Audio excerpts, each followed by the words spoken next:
Month marks a decade since the forces of the African Mission in Somalia, amisom, set foot inside the country to counter the Al-Shabaab terror group. Now, the African Union has begun the process of safely putting out troops from the 5 contributing countries with the hopes that lasting peace will be spearheaded by international or internal forces within Somalia federal government. KTN's Timothy Otieno has just returned from Somalia with the following report. Somalia's capital city, Mogadishu, is slowly but surely regaining peace for a city that just a few years ago hosted the region's most dreaded terror group.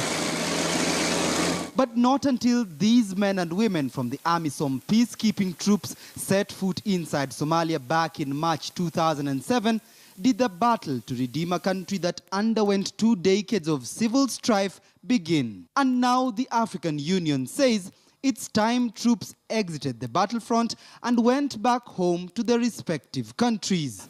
This engagement and conversation is ongoing, but where we stand as African Union, we really want to hear more from the government of Somalia on the way forward and want them to have the energy they need, and we'll be able to give the backup.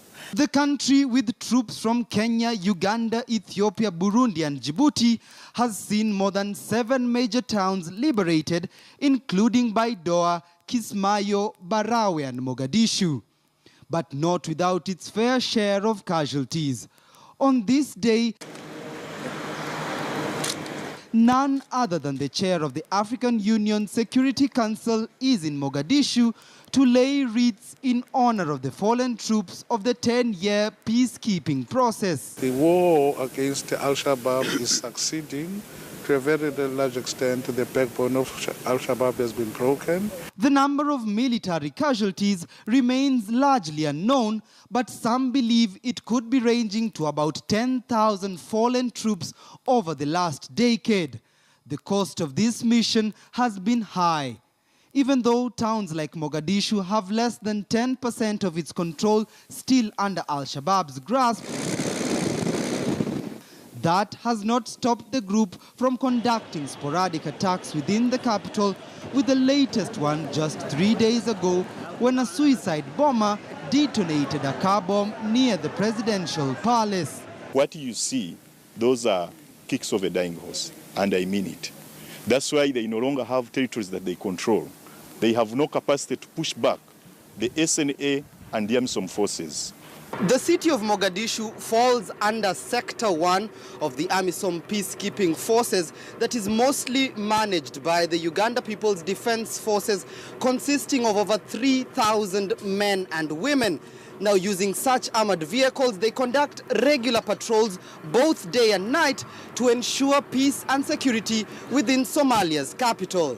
And indeed, that peace perhaps resonating within the busy streets of a nation seeking a lasting solution to a perennial problem.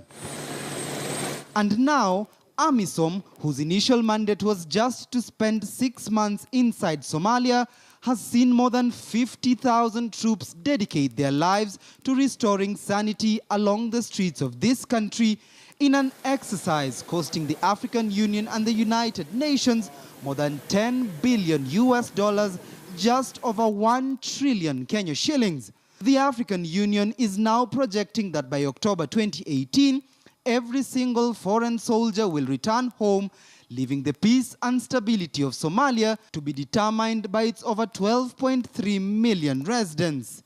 Timothy Otieno, KTN News.